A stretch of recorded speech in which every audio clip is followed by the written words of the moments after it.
पहलगाम में आतंकी घटना के बाद जिस तरीके से निर्दोष 28 लोगों को मौत के घाट उतार दिया गया, उसके बाद कई सवाल हो रहे हैं।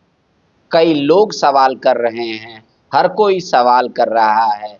दरअसल सवाल के खंडहरों के बीच न्याय की तलाश हो रही है। हर कोई अपने अपने तरीके से न्याय की गुहार लगा रहा है। न्याय क्या होगा, ये भी एक बड़ा सवाल है। न्याय कैसे होगा, ये भी एक बड़ा सवाल है। न्याय किसके साथ होगा, ये भी एक बड़ा सवाल है। लेकिन इस घटना के बाद जिस तरीके से पूरी दुनिया में इस घटना को लेकर निंदा हो रही है, सारे मुल्क भारत के साथ खड़े हैं। सत्ता पक्ष हो या विपक्ष, आज हर कोई आतंकवाद को खत्म करने की बात कह रहा है। फिर भी यहाँ सवाल है। आज उन्हीं सवालों का जवाब हम ढूंढने के लिए लाइव सेशन में आए हैं। हमारे सहयोगी पॉलिटिकल एडिटर जितेंद्र कुमार हैं और सन्नी शरद हमारे साथ हैं। इस घटना के बाद देश के प्रधानमंत्री हों या वित्त मंत्री, सबने अपना विदेश का दौरा रद्द कर दिया, बीच में छोड़कर भारत आ गए हैं। सीसीए की बैठक हो रही है, प्रधानमंत्री एयरपोर्ट पे ही बैठक किए। डोभाल भी थे उस समय। गृह मंत्री खुद अमित शाह घटना के बाद कल ही कश्मीर में हैं। वहां से लेकर अभी तक हर जगह सिर्फ यही सवाल आ रहे हैं। इस बीच जो कई टूरिस्ट वहां फंसे हैं, वहां के मुख्यमंत्री ये कह रहे हैं कि उनको चिंता करने की जरूरत नहीं है, वो सेफ है और हाईवे बंद नहीं किया गया है। ये हम मैसेज देने की कोशिश करेंगे। घाटी में 4 दिन के लिए पर्याप्त राशन, पर्याप्त पानी, पर्याप्त तेल और हर व्यवस्था पर्याप्त है। और उन्होंने मांग की है इंडियन आर्मी से कि घाटी का जो हाईवे है उसको एक तरफ से जाने दिया जाए गाड़ियों को, ताकि पब्लिक में ये मैसेज ना हो कि घाटी कट चुकी है बाकी इलाकों से। बहुत सारी सूचनाएं ऐसी भी होती है जो फेक होती है, बहुत सारी ऐसी भी सूचनाएं होती है जो मैनिपुलेटेड होती है। हम बस यही आपसे आग्रह करेंगे अपने तमाम दर्शकों से कि घटना घटी है, ये बात सत्य है, 28 लोगों की मौत हुई है, ये बात सही है। इसके आगे कोई एजम्पशन, कोई नतीजा पहुंचने से पहले हर पहलू पर अपनी समझ और परख लें, ताकि कोई राय कायम आप करने से पहले किसी को दोषी, किसी को निर्दोष और किसी को अत्यंत तुरंत सजा देने के जो फैसले होते हैं, उस बिंदु तक आप नहीं पहुंच पाए। पहला सवाल मेरा जितेंद्र जी से है। घटनाएं लगातार, यूं कहें कि एक मैसेज जा रहा था पूरे भारत में कि धारा 370, नोटबंदी, ये सब जो देश के प्रधानमंत्री और अमित शाह गृह मंत्री ने कहा कि इसके बाद से वहाँ एक शांति है, वहाँ सुकून है। लेकिन जिस तरीके से पूरे देश के लोगों ने विश्वास किया, और कश्मीर में इस बार जो आप चाहे अलग अलग वेबसाइट हो जिस पे जैसे मेक माई ट्रिप या जो भी टूरिस्टों के लिए बनाते हैं प्लान, बेतहाशा उनका एनरोलमेंट हुआ था, सबने बुकिंग कराया था। घटना के बाद बहुत अधिक संख्या में लोगों ने कैंसिल भी कराया। इस घटना को कैसे देखना चाहिए? देखिए, दो तीन चीज़ें तो बहुत क्लियर है। एक तो सेंट्रल इंटेलिजेंस जो है इस पूरे मामले में फेल्योर हुआ है। यह केंद्र सरकार पर एक बहुत बड़ा सवाल है, क्योंकि कश्मीर जैसे राज्य में, इलाके में जहाँ आतंकवाद बहुत दिनों से फैला रहा है, पांव पसारे रहा है वहाँ, और जिस तरह से प्रधानमंत्री और गृह मंत्री दावा करते रहे हैं कि हम कश्मीर से आतंकवाद को समाप्त कर देंगे, उस परिस्थिति के बीच में जिस तरह इतनी बड़ी घटना हुई और इसका की जानकारी हमारे इंटेलिजेंस को नहीं मिला है, ये दुखद है और इस पर मतलब होमवर्क करने की ज़रूरत है केंद्र सरकार को। दूसरी जो बात है वो कश्मीर में जिस तरह से सैलानी जाना शुरू कर दिए थे, पर्यटक आने लगे थे, उससे कश्मीर की आर्थिक स्थिति, सामाजिक स्थिति में बहुत बड़ा बदलाव आता। और इस घटना के बाद अब हमें नहीं लगता है जो तत्काल वहाँ पर्यटक जाएंगे, जाने लगेंगे। और इससे कश्मीर का जो आर्थिक विकास का जो दौर होने को दिख रहा था, उस पर बहुत बड़ा ब्रेक लगेगा। लेकिन जो ये घटना घटी, आमतौर पे टूरिस्ट कभी टारगेट में नहीं होते थे, शायद इस वजह से भी वहाँ फोर्स का डिप्लॉयमेंट नहीं किया गया होगा, क्योंकि एक तो वो पहाड़ का इलाका, एक तरफ जो पूरा 20 फुट बाउंड्री किया गया है घास का, और एक तरफ जंगल है।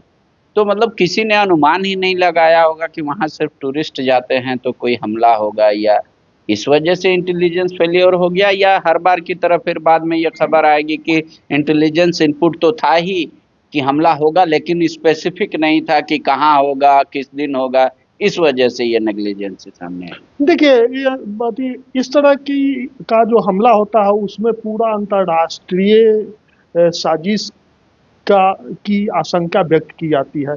जो देश आज हमारे लिए सपोर्ट में आ रहे हैं, जो खुलकर बोल रहे हैं, जो इस तरह की घटनाओं में हम भारत के साथ हैं, तो डिप्लोमेटिक बयान में और वास्तविक स्थिति में बहुत बड़ा अंतर होता है, और इसी को समझने की ज़रूरत है। अब आप जो कह रहे हैं, इस घटना में कहा जा रहा है कि विदेशी आतंकवादी ज़्यादा थे, तो पहले कश्मीर के ही मतलब जो तत्व थे, वो आतंकवादी के रूप में वहाँ काम करते थे। तो विदेशी अगर आतंकवादी का इसमें इन्वॉल्वमेंट है, अगर ये सच है, तो उनको पर्यटक से कोई लेना देना नहीं है। क्योंकि अगर कश्मीर का कोई आतंकवादी पहले हुआ करता था या रहता है, तो उसको तो इतनी जरूर उसके मन में होगा कि अगर हम पर्यटकों पर हमला करेंगे तो यहाँ पर्यटक आना बंद हो जाएगा, उससे उसका नुकसान कश्मीरियों को होगा।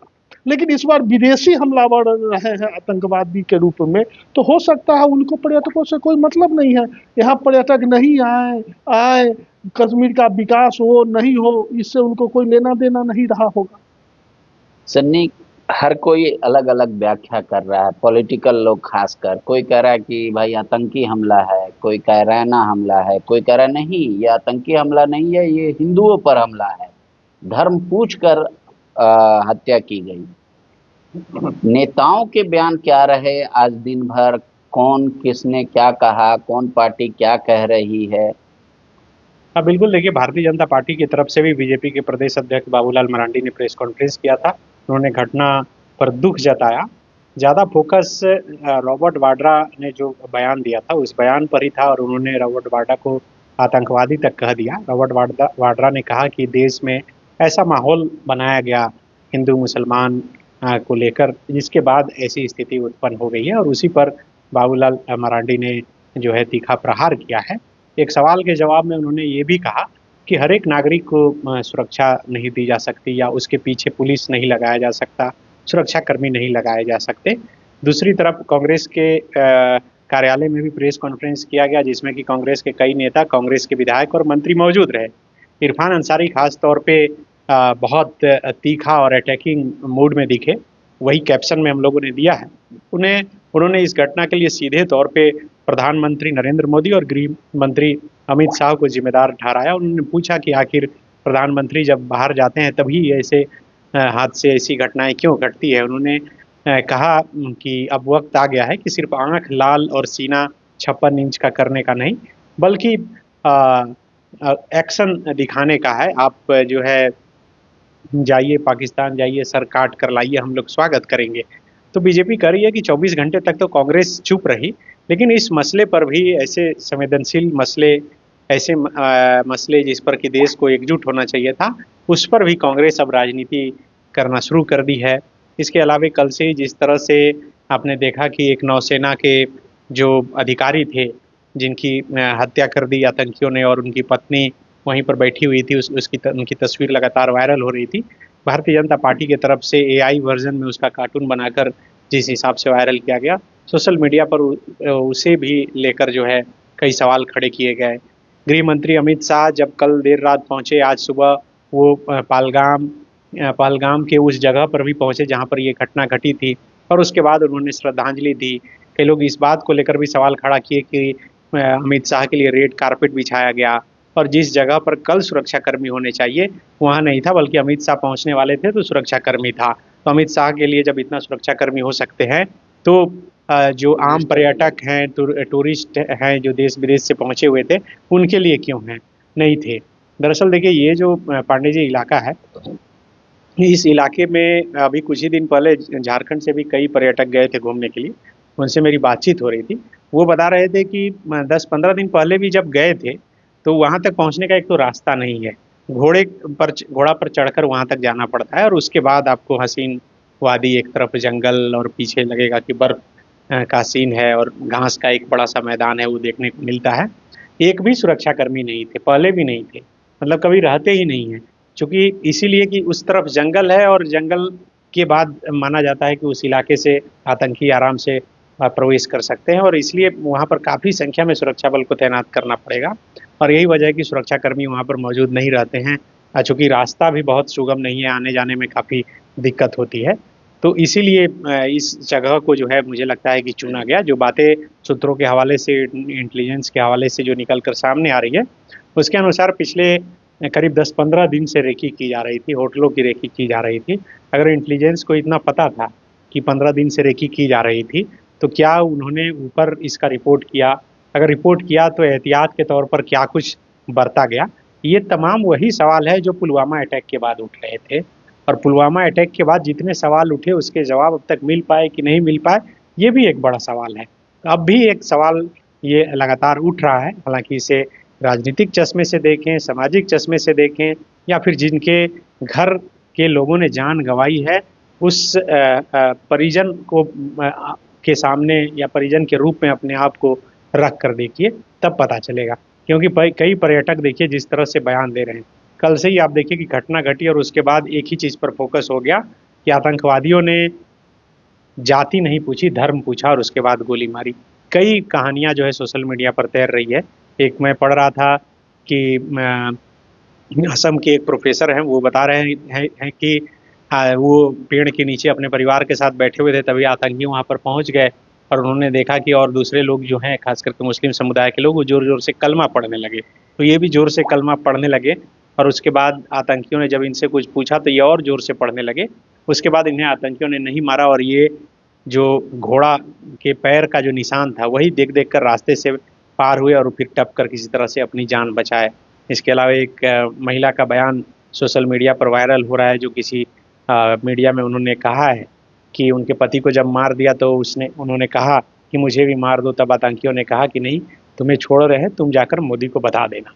तो ये एक बहुत, मतलब कोई ऐसा नहीं है कि छोटी घटना है, बहुत बड़ी घटना है, और यही वजह है कि अभी देखिए CCS की बैठक चल रही है, और इस बैठक से पहले पाकिस्तान की तरफ से भी बयान आ गया है। आसिफ ख्वाजा जो वहाँ के मंत्री हैं, उन्होंने बयान देते हुए अपना इससे पल्ला झाड़ लिया है। वो डिफेंस मिनिस्टर हैं, ख्वाजा आसिफ ने कहा है कि हमले में हमारा कोई हाथ नहीं है, और जबकि जो है हमले की जिम्मेदारी लश्कर तैयबा के प्रॉक्सी विंग जो है,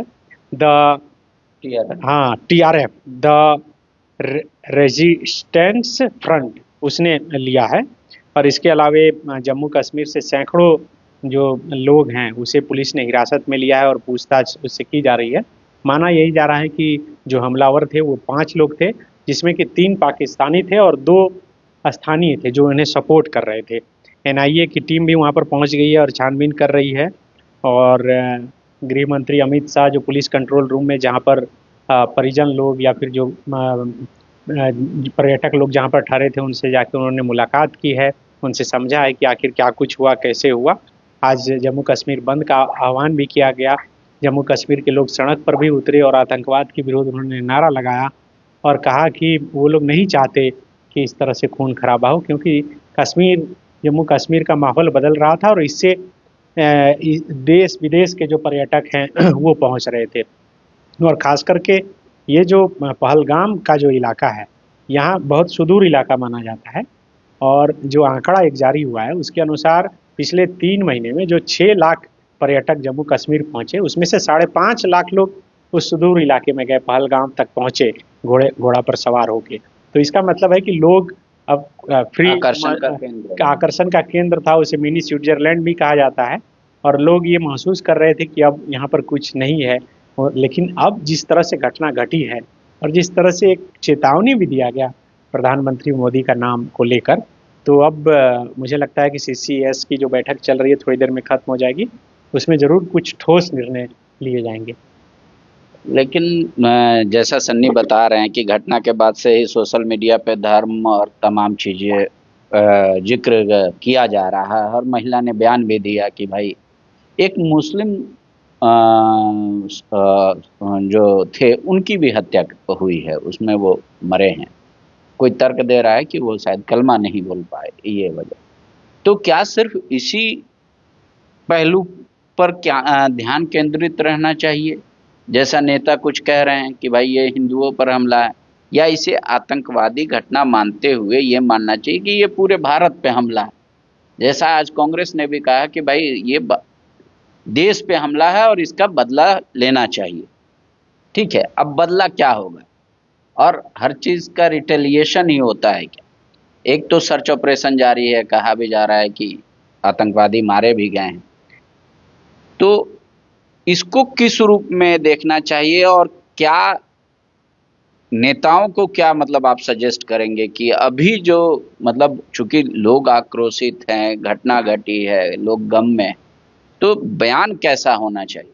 देखिए, ये इसको तो देश पर हमले के रूप में देखा ही जाना चाहिए, लेकिन इस तरह के हमले के बाद केंद्र हो या जो भी सरकार है, उसको जोश में होश नहीं खोना चाहिए। ये हमेशा ध्यान रखा जाना चाहिए और रखा जाता भी है कि जब आप इस तरह के हमले के प्रतिशोध में अगर आप हमला करते हैं और वो किसी पड़ोसी देश के साथ युद्ध का रूप ले लेता है, तो युद्ध के बाद अक्सर देखा गया है जो कोई भी देश लगभग 20 साल पीछे चला जाता है, उसका विकास रुक जाता है, उसकी आर्थिक स्थिति चरमरा जाती है, जो उसका इंफ्रास्ट्रक्चर है वो बम्बार्डिंग में ध्वस्त हो जाता है। इसलिए अभी का जो समय है वो जोश में होश नहीं खोने का है, बहुत सलीके से एक तरह से कह सकते हैं साथी ढंग से इसका जवाब तो दिया ही जाना चाहिए। अगर इस तरह की घटनाओं का अगर केंद्र सरकार जवाब नहीं देती है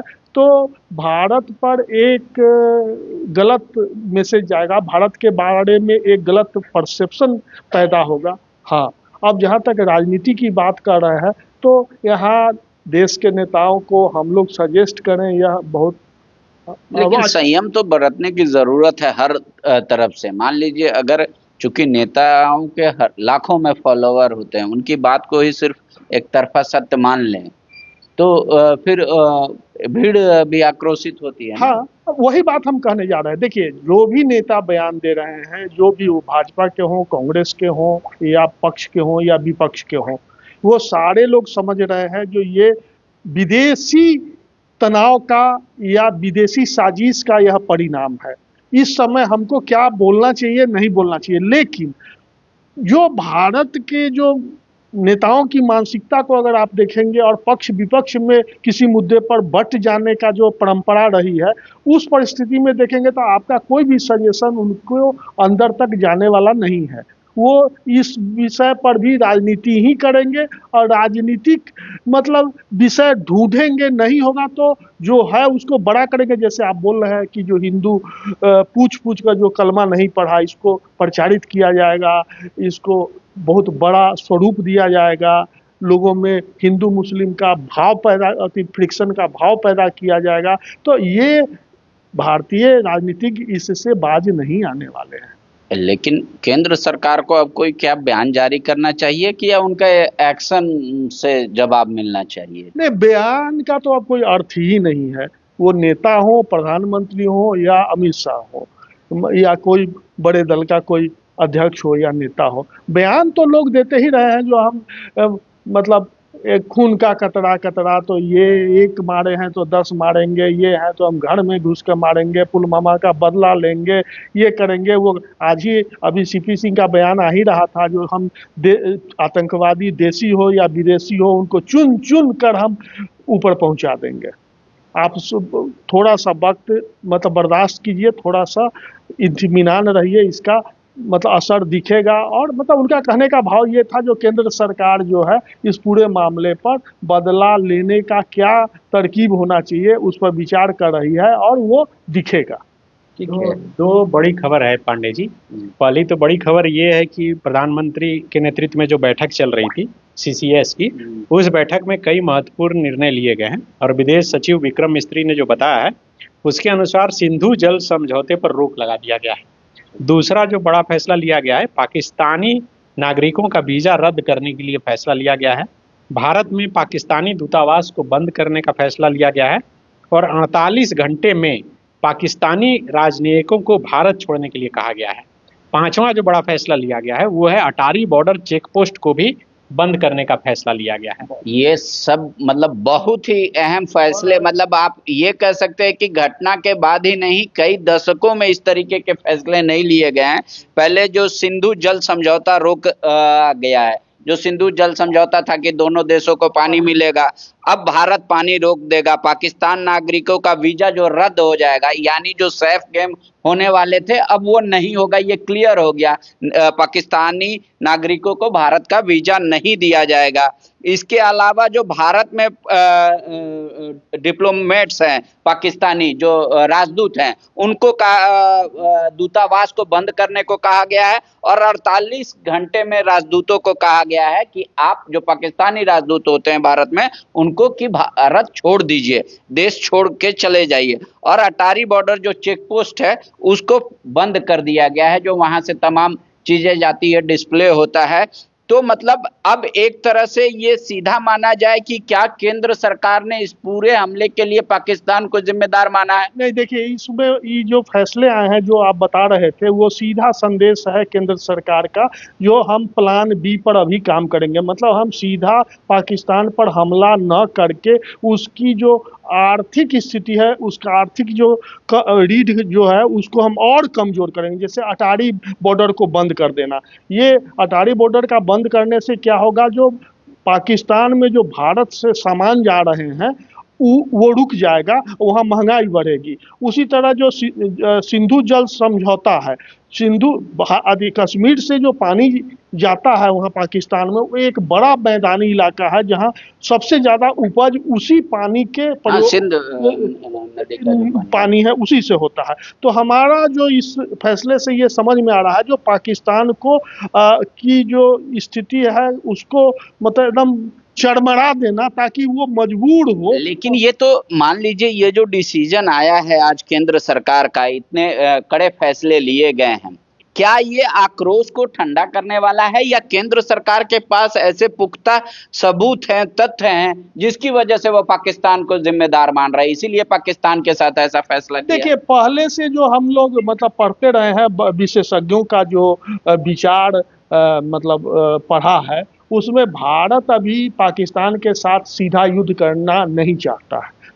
भारत की एक बड़ी रणनीति ये है, जो पाकिस्तान का आप देख रहे होंगे कि वहाँ मतलब कर्ज नहीं मिल रहा है IMF से, और वहाँ महंगाई बढ़ रही है। जो भारत में दूध मतलब जो कीमत है उसका 5 गुना वहाँ कीमत है, आटा का वहाँ 4 गुना कीमत है भारत की अपेक्षा। लोग महंगाई से कराह रहे हैं, उसके पास इतने पैसे नहीं हैं कि वो फाइटर प्लेन खरीद सके, मतलब गोला बारूद और मतलब परमाणु बम का और तेज़ी से विकास कर सके। तो हमको जो समझ में आ रहा है, जो हम विशेषज्ञों का लेख जो पढ़ रहे हैं, तो भारत चाह रहा है जो उसकी आर्थिक स्थिति इतनी कमजोर हो जाए, जब हम फिर बाद में कोई समय में युद्ध हो, उस समय वो हमसे मुकाबला करने की ही स्थिति में नहीं रह सके। तो क्या ये मान लिया जाए कि जो आज केंद्र सरकार प्रधानमंत्री के नेतृत्व में जो बैठक हो रही थी, इतने बड़े बड़े फैसले लिए गए हैं,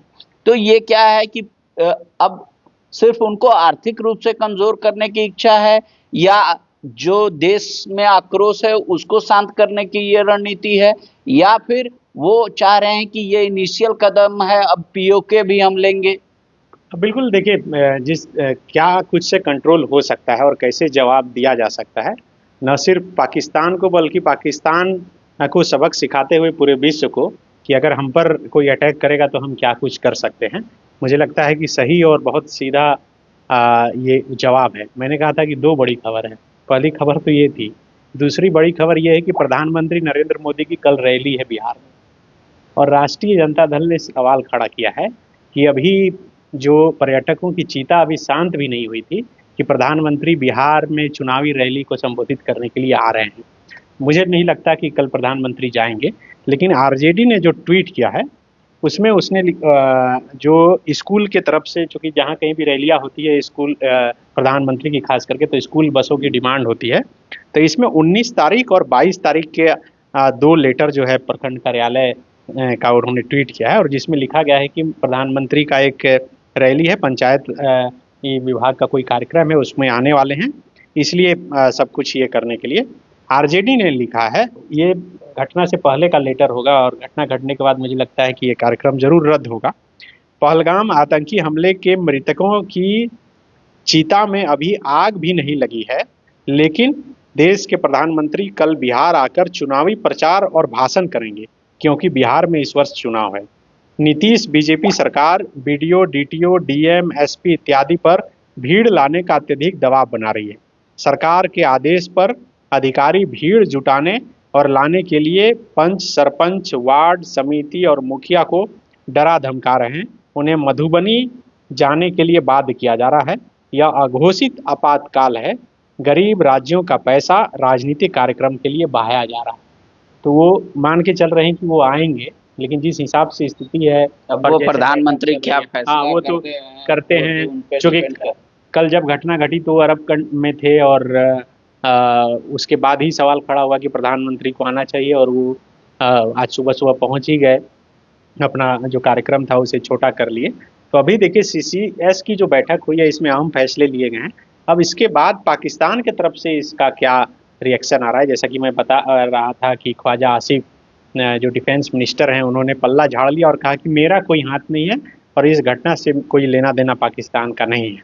लेकिन इसमें जो एक अटारी बॉर्डर को सील करना, मान लीजिए ठीक है, आप राजदूतों को बोल रहे हैं कि हमारा देश छोड़ दो, हम कोई भी पाकिस्तानी को वीजा भी नहीं देंगे, तो मतलब सेफ गेम भी नहीं होगा, ये सब भी मान लो। लेकिन एक पानी का मुद्दा है, क्या पाकिस्तान इसको ऊंचे स्तर पे ले जाएगा? क्योंकि सिंधु का जल तो चाहिए ही उनको, उनकी स्थिति काफी खराब हो जाएगी।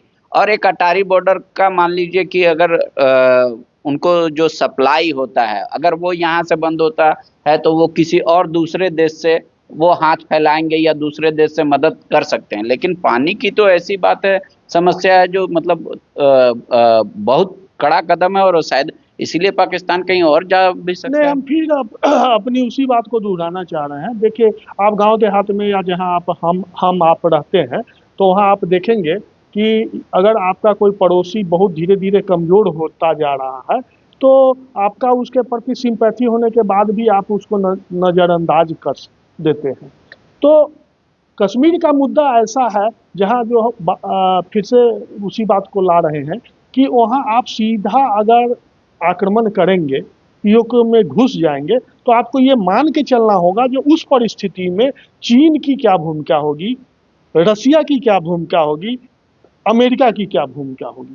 तो आप जब तक रूस, अमेरिका, चीन जैसे बड़े देशों में जो मजबूत 2-3 देश है उसको अपने पाले में नहीं ले लेते हैं, उसका विश्वास नहीं हासिल कर लेते हैं, तब तक आप सीधा अटैक नहीं कर सकते हैं। तब तक आपको इसी तरह का प्लान भी अपनाकर किसी पड़ोसी देश को कमजोर करना होगा। ठीक है, इस घटना के बाद हजारीबाग में एक घटना घटी। एक लड़के ने वहां थैंक यू लेटर लिख के पोस्ट कर दिया आतंकवादियों को घटना के बाद, हालांकि पुलिस ने उसको अरेस्ट कर लिया। वो क्या मामला था? बोकारो का मामला था। बोकारो का एक युवक नौशाद और कासिम नाम था, उसने कल पोस्ट किया था घटना के बाद कि thank you Pakistan, thank you Lashkar-e-Taiba, और उसने ये भी कहा था कि बीजेपी, आरएसएस और मीडिया पर हमला होगी तो मुझे खुशी होगी। कल रांची के विधायक सीपी सिंह ने बोकारो एसपी से बात करके एक कंप्लेंट दर्ज कराई थी, और उसके बाद आज उसकी गिरफ्तारी कर ली गई है। जो जानकारी निकल कर आई है और सीपी सिंह ने ही सोशल मीडिया के जरिए दी है कि वो बिहार के मदरसे में पढ़ाई किया था और दुबई में रहने वाले अपने भाई का सिम कार्ड यूज कर रहा था। आपको बता दें कि रामनवमी के वक्त भी उसने एक भड़काऊ पोस्ट किया था और रांची पुलिस के पास कंप्लेन किया गया था सोशल मीडिया के जरिए ही, और रांची पुलिस ने कहा था कि कंप्लेन दर्ज कर लिया गया है और उस पर कार्रवाई होगी। तो सवाल अब ये भी उठ रहा है कि आप समझिए कि रामनवमी में जब वो भड़काऊ पोस्ट किया उस समय उस पर कोई कार्रवाई नहीं, और यही वजह है कि वो, इसका मतलब है कि लगातार ऐसे पोस्ट जो है वो डाल रहा था, खुद को इस्लामिक लॉयर और ओरिएटर जो है बहुत बढ़िया बोलने वाला खुद को बताता था। तस्वीरें भी जो वो लगाया हुआ है कि कोई मुस्लिम संगठन की कोई बैठक चल रही है उसमें वो संबोधित कर रहा है। पुलिस फिलहाल पूछताछ उससे कर रही है कि आखिर उसका लिंकअप कहाँ कहाँ से है, उसने क्यों ऐसा लिखा, इसके पीछे कौन कौन लोग शामिल है, उसका मकसद क्या था, इन तमाम चीज़ों को जानने की कोशिश की जा रही है। लेकिन फिलहाल सबकी नज़र इसी पर थी कि CCS की बैठक से क्या कुछ निकलेगा, और वो बहुत बड़ी खबर निकल कर सामने आई है।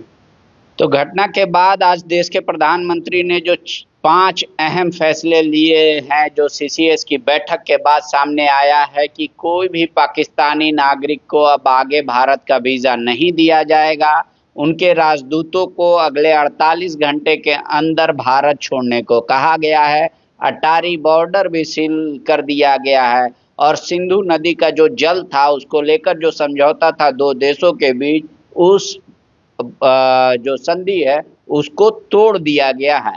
ये सब जो अहम फैसले हैं, इससे जाहिर तौर पे है कि पाकिस्तान काफ़ी कमज़ोर महसूस करेगा। उनके पास खाने पीने और व्यापार के सामान तो कम होंगे ही, और पानी की भी संकट आएगी।